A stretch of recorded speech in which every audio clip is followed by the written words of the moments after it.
أعوذ بالله من الشيطان الرجيم. بسم الله الرحمن الرحيم. الحمد لله رب العالمين، والصلاة والسلام على أشرف الأنبياء وخاتم المرسلين، نبينا محمد وعلى آله وأصحابه ومن صار على نهجه إلى يوم الدين. اللهم اغفر لنا ولشيخنا وللحاضرين والسامعين. فقد قال المؤلف شيخ الإسلام أحمد بن عبد الحليم بن عبد السلام بن تيمية رحمنا الله وإياه، ونفعنا بعلومه في هذه الدنيا والآخرة، في كتابه العقيدة الواسطية: الحمد لله الذي أرسل رسوله بالهدى ودين الحق ليظهره على الدين كله، وكفى بالله شهيدا. وأشهد أن لا إله إلا الله وحده لا شريك له إقرارا به وتوحيدا، وأشهد أن محمدا عبده ورسوله صلى الله عليه وعلى آله وصحبه وسلم تسليما مزيدا. أحسنت، بارك الله فيك. إن الحمد لله نحمده ونستعينه ونستغفره ونعوذ بالله من شرور أنفسنا ومن سيئات أعمالنا، من يهده الله فلا مضل له ومن يضلل فلا هادي له، وأشهد أن لا إله إلا الله وحده لا شريك له، وأشهد أن محمدا عبده ورسوله. يا أيها الذين آمنوا اتقوا الله حق تقاته ولا تموتن إلا وأنتم مسلمون. يا أيها الناس اتقوا ربكم الذي خلقكم من نفس واحدة وخلق منها زوجها وبث منهما رجالا كثيرا ونساء، واتقوا الله الذي تساءلون به والأرحام إن الله كان عليكم رقيبا.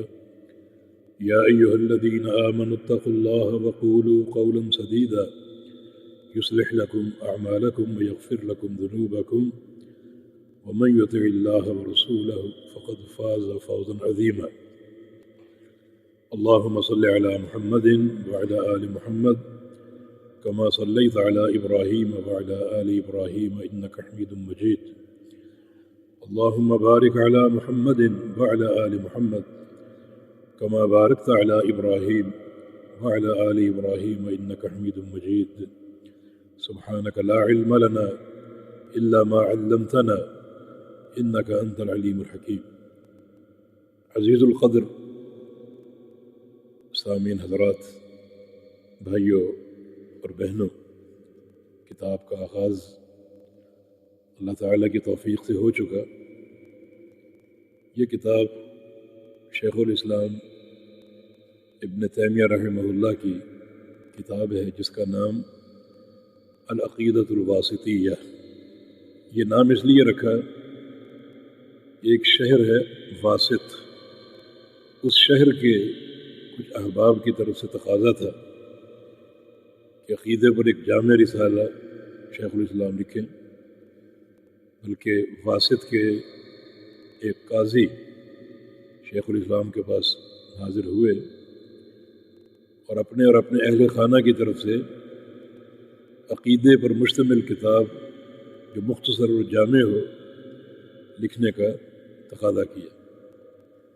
شیخ نے بہت سی کتب کا حوالہ دیا کہ فلاں کتاب موجود ہے، ان سے استفادہ کر لیا جائے، مگر اس قاضی نے اصرار کیا کہ ہم آپ کی تحریر چاہتے ہیں۔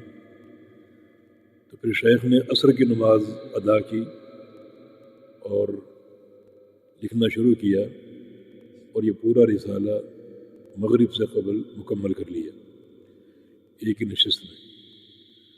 تو اس کا نام العقیدہ الواسطیہ رکھا، کیونکہ یہ کتاب اہل واسط کے لیے تحریر کی گئی تھی۔ واسط ایک شہر ہے جو کوفہ اور بصرہ کے درمیان، اور اس کو واسط اس لیے کہتے ہیں کہ بالکل ان دونوں ملکوں کے درمیان ہے، کوفہ اور بصرہ، اور اتنا درمیان ہے کہ واسط سے کوفہ کا فاصلہ بھی 150 میل ہے اور بصرہ کا فاصلہ بھی 150 میل، بالکل وسط میں یہ علاقہ موجود ہے، اس لیے اس کو واسط کہا جاتا ہے۔ حجاج بن یوسف نے یہ شہر آباد کیا تھا اور 2 سال میں یہ شہر آباد ہو چکا تھا۔ چونکہ اہل واسط کے لیے یہ کتاب لکھی گئی تو اس کا نام العقیدہ الواسطیہ رکھا گیا۔ اس طرح کی شیخ کی اور کتب بھی ہیں، جیسے الرسالۃ الحمویہ، یہ بھی ایک شہر حما کے رہنے والوں کے لیے تحریر ہوئی۔ رسالہ تدمریہ، یہ بھی تدمر ایک علاقہ شہر ان کے لیے لکھی گئی۔ اور بھی بہت سے مؤلفین کی یہ ایک عادت تھی۔ رسالہ القشیریہ کسی اور مؤلف کی کتاب ہے، یہ بھی ایک شہر کے نام سے منسوب ہے۔ اسی طرح العقیدہ الواسطیہ جو آپ نے آج شروع کی ہے، سب سے پہلے چونکہ ہم بحمد العہد الحدیث ہیں، ہماری ہر بات ہر عمل سند کے ساتھ، سند ہمارا ہتھیار ہے اور ہمارے مسلک کا تمیز ہے۔ تو میں اپنی سند شیخ الاسلام تک آپ کو بتانا چاہتا ہوں، اور ہم شیخ عبداللہ سے اور عامر بھائی سے مشورہ کریں گے کہ آخری دن یہ سند آپ کو تحریراً دی جائے، تاکہ آپ بھی اس زمرہ میں اللہ کی توفیق سے شامل ہو جائیں۔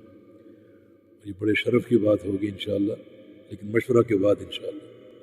یہ سند وہی ہے جو ہم نے امام محمد بن عبد الوہاب رحمہ اللہ کی آپ کو دی تھی، وہی سند آگے چلتی۔ ہمارے استاد الشیخ بدیع الدین راشدی السندھی رحمہ اللہ اور الشیخ سلطان محمود جلال پوری رحمہ اللہ، ان دونوں کے شیخ ہیں الشیخ عبدالحق الہاشمی جو مکہ میں مقیم تھے، اور شیخ عبدالحق کے شیخ ہیں شیخ احمد بن عبداللہ بن سالم البغدادی، ان کے شیخ ہیں عبد الرحمن بن حسن بن محمد بن عبد الوہاب بن شیخ الاسلام کے پوتے، اور ان کے شیخ ہیں ان کے دادا شیخ محمد بن عبد الوہاب رحمہ اللہ، اور شیخ الاسلام کے استاد ہیں شیخ عبداللہ بن ابراہیم المدنی، ان کے شیخ ہیں عبد القادر التغلبی، ان کے شیخ ہیں عبد الباقی کے شیخ ہیں احمد البرقانی، اور ان کے شیخ ہیں موسیٰ الحجازی، اور ان کے شیخ ہیں احمد الشویکی، ان کے شیخ ہیں عسکری، اور عسکری کے شیخ ہیں عبد الرحمن ابن رجب، یہ معروف امام اور مؤلف جن کے بہت سے کتب اور رسائل منظر عام پر موجود ہیں، ابن رجب البغدادی الحنبلی رحمہ اللہ۔ اور ابن رجب کے استاد ہیں حافظ شمس الدین ابن قیم رحمہ اللہ تعالی، اور ابن قیم کے استاد ہیں شیخ الاسلام ابن تیمیہ رحمہ اللہ تعالی۔ آگے شیخ الاسلام کی سند چلتی ہے اور امام بخاری تک 5 واسطوں سے پہنچتی۔ جب یہاں تک پہنچ چکے تو آگے بھی آپ کو پہنچا دیں۔ شیخ الاسلام کے استاد ہیں فخر ابن البخاری، اور فخر کے استاد ابو ذر الحیروی۔ ابو ذر الحیروی کے وہ 3 استاد جو صحیح بخاری کے روات میں شامل ہیں، سرخسی، مستملی اور کشمیہنی، اور ان تینوں کے شیخ ہیں محمد بن یوسف الفربری رحمہ اللہ، جو صحیح بخاری کے سب سے ثقہ راوی ہیں۔ اور امام فربری رحمہ اللہ روایت کرتے ہیں امام الدنیا اور امیر المومنین فی الحدیث امام محمد بن اسماعیل البخاری رحمہ اللہ سے۔ امام بخاری تک سند پہنچ چکی تو دل چاہ رہا کہ آگے بھی اس کو اپنے پیارے رسول محمد الرسول اللہ صلی اللہ علیہ وسلم تک پہنچا دیں۔ امام بخاری کی سب سے جو مختصر سند ہے وہ ثلاثی کہلاتی ہے، یعنی 3 واسطوں سے نبی علیہ السلام تک پہنچتی۔ صحیح بخاری میں 30 حدیثیں ثلاثیات ہیں، 30 حدیثیں ایسی مروی ہیں جو امام بخاری اور نبی علیہ السلام کے مابین 3 واسطوں سے روایت ہے۔ ان میں سے ایک حدیث کتاب العلم میں امام بخاری لائے ہیں، اس کی سند حدثنا المکی بن ابراہیم، امام بخاری کے شیخ مکی بن ابراہیم، وہ کہتے ہیں کہ حدثنا یزید بن ابی عبید، یعنی مکی بن ابراہیم کے استاد ہیں یزید بن ابی عبید، اور یزید بن ابی عبید کے استاد ہیں نبی علیہ السلام کے صحابی سلمہ بن اکوع رضی اللہ تعالی عنہ۔ فرماتے ہیں کہ قال رسول اللہ صلی اللہ علیہ وسلم من یقل علی ما لم اقل فلیتبوأ مقعدہ من النار، کہ جس شخص نے مجھ پر کوئی ایسی بات منسوب کی، باندھی جو میں نے نہیں کہی، کوئی ایسی بات کہی جو میں نے نہیں کہی اور میری طرف جھوٹی منسوب کر دی، وہ دنیا میں طے کر لے کہ میرا ٹھکانہ صرف جہنم ہے، اخروی حساب کا انتظار نہ کرے، بلکہ دنیا میں یہ طے کر کے جائے کہ میں نے جہنم ہی میں داخل ہونا ہے۔ نبی علیہ السلام پر ایک جھوٹ باندھنے کا یہ جو ہے وہ سزا ہے، اس کا ٹھکانہ جہنم ہے، اور وہ یہ طے کر لے کہ وہ جہنم ہی میں داخل ہوگا، والعیاذ باللہ۔ دوستو، یہ کتاب عقیدے کی کتاب ہے، توحید کی، اور توحید کی ایک قسم اس میں زیر بحث ہے مرکزی طور پر۔ توحید کی 3 قسمیں آپ جانتے ہیں، توحید ربوبیت اور توحید الوہیت اور توحید اسماء و صفات۔ توحید ربوبیت کیا ہے؟ اللہ تعالیٰ کو ماننا 3 حوالوں سے۔ ایک یہ کہ وہ رب ہے اور خالق ہے پوری کائنات کا، وہ رب ہے، اس کے سوا کوئی رب نہیں، یعنی وہ خالق ہے پوری کائنات کا، اس کے سوا کوئی خالق نہیں ہے، اور وہ مالک ہے پوری کائنات کا، اس کے سوا کوئی مالک نہیں ہے، اور وہ مدبر ہے پوری کائنات کی تدبیر کرنے والا، اس کے سوا کوئی مدبر نہیں۔ ان 3 امور کے ساتھ اللہ تعالیٰ پر ایمان لانا اور کسی کی شراکت قبول نہ کرنا توحید ربوبیت، اور توحید الوہیت یہ ہے کہ اللہ رب العزت ہی ہر قسم کی عبادت کے لائق، چھوٹی عبادت ہو، بڑی ہو، زبان کی ہو، دل کی ہو، جسم کی بقیہ اعضاء کی ہو، رات کی ہو، دن کی ہو، سب کا احد اور مستحق اللہ رب العزت۔ بلکہ عبادت کے اجزاء اگر کر لیے جائیں تو ہر جز بھی اللہ تعالیٰ کے لیے ہے۔ نماز کے بہت سے اجزاء ہیں، قیام ہے، قرات ہے، رکوع اور سجود ہے، یہ سارے اجزاء بھی اللہ تعالیٰ کے لیے مخصوص ہیں، اور یہ توحید الوہیت ہے جو لا الہ الا اللہ کا معنی ہے کہ کوئی معبود حق نہیں سوائے اللہ تعالیٰ کے، اللہ تعالیٰ ہی معبود حق ہے اور اس کے سوا تمام معبود باطل۔ اس کتاب کا جو موضوع ہے توحید کا، وہ توحید ربوبیت نہیں ہے اور نہ توحید الوہیت، بلکہ توحید اسماء و صفات ہے، تیسری قسم ہے۔ اللہ تعالیٰ کے پیارے پیارے نام، اللہ تعالیٰ کی صفات، اللہ تعالیٰ کے افعال، یہ اس کتاب کا موضوع ہے۔ کیونکہ اس دور میں زیادہ جو لوگوں نے بگاڑ پیدا کیا تھا وہ اسماء و صفات کی توحید میں تھا، اور یہ یہودیوں کی سازش تھی، گاہے بگاہے باتیں کریں گے، یہ یہودیوں کی سازش تھی کہ مسلمانوں کے دل سے اللہ کے صحیح تعارف کو مٹا دیا جائے، اور یہ تبھی ممکن ہوگا جب اسماء و صفات میں شبہات داخل کر دیے جائیں اور عقیدہ مشبوہ بنا کر پیش کیا جائے۔ چنانچہ بہت سے فرقے یہود کی سازش ہی سے مارد وجود میں آئے، جن میں جہمیہ، معتزلہ، متکلمین اور مشبہہ اور اشاعرہ اور ماتریدیہ، ان سب کا تعارف آگے آئے گا۔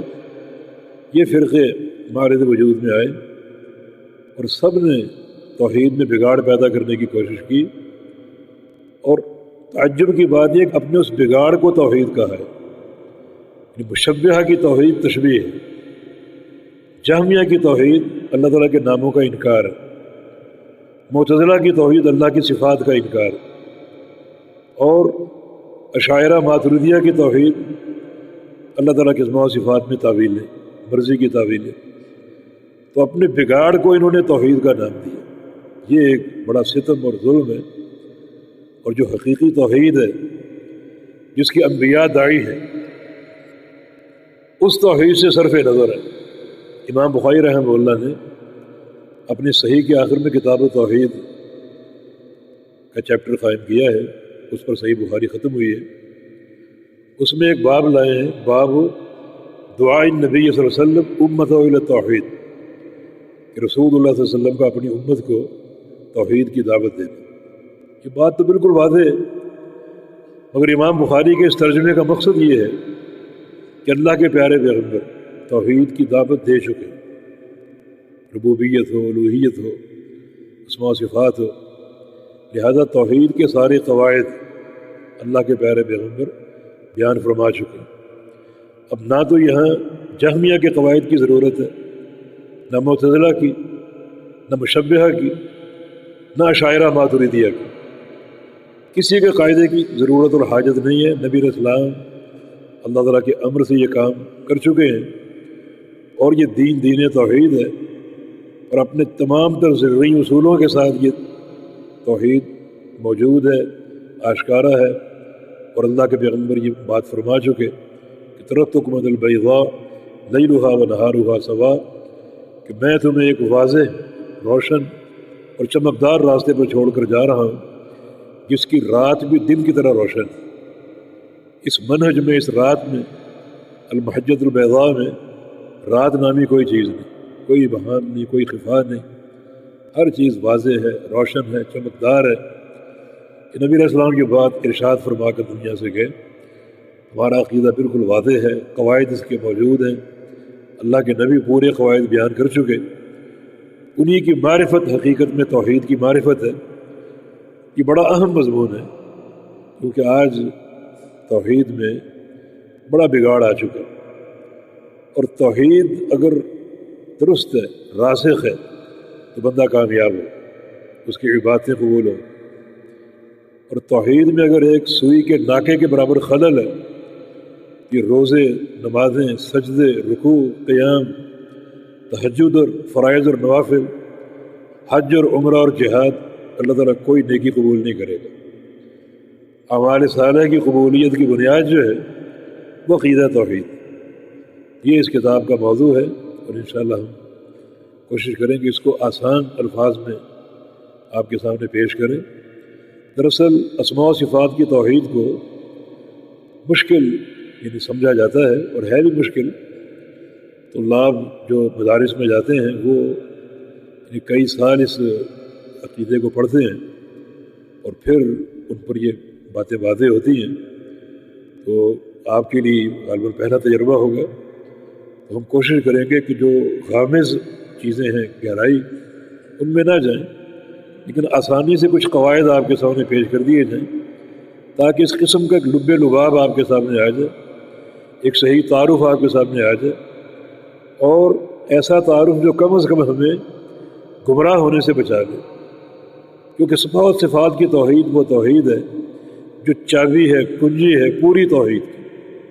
توحید ربوبیت ہو، توحید الوہیت ہو، ان دونوں توحیدوں کا فہم جو ہے بہت حد تک اسماء و صفات کی توحید پر قائم۔ اس کو ہم کچھ آسان الفاظ میں سمجھنے کی اور سمجھانے کی کوشش کریں گے۔ والتوفیق بید اللہ تعالی، اللہ پاک توفیق عطا فرمائے۔ اس کتاب کے کچھ نسخوں میں کتاب کا آغاز بسم اللہ الرحمن الرحیم کے ساتھ ہوا، اور کچھ نسخوں میں بسم اللہ مذکور نہیں ہے۔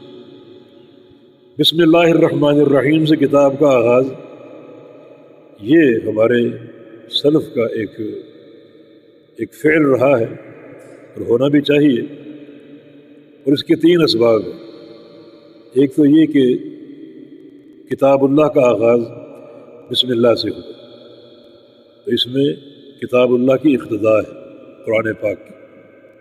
دوسرا یہ کہ رسول کریم صلی اللہ علیہ وسلم نے جو خطوط لکھے، جن کی حیثیت کتاب کی ہے، مختلف ملوک کو، والی حبشہ کو اور کسریٰ کو اور قیصر کو، ان خطوط کا آغاز آپ نے بسم اللہ الرحمن الرحیم سے کیا تھا، اور وہ خطوط بھی بڑے جامع تھے، اور ان کی حیثیت کتاب ہی کی ہے، علماء نے ان کی تشریحات کی ہیں، تو آپ نے ان خطوط کا آغاز بسم اللہ سے کیا تھا۔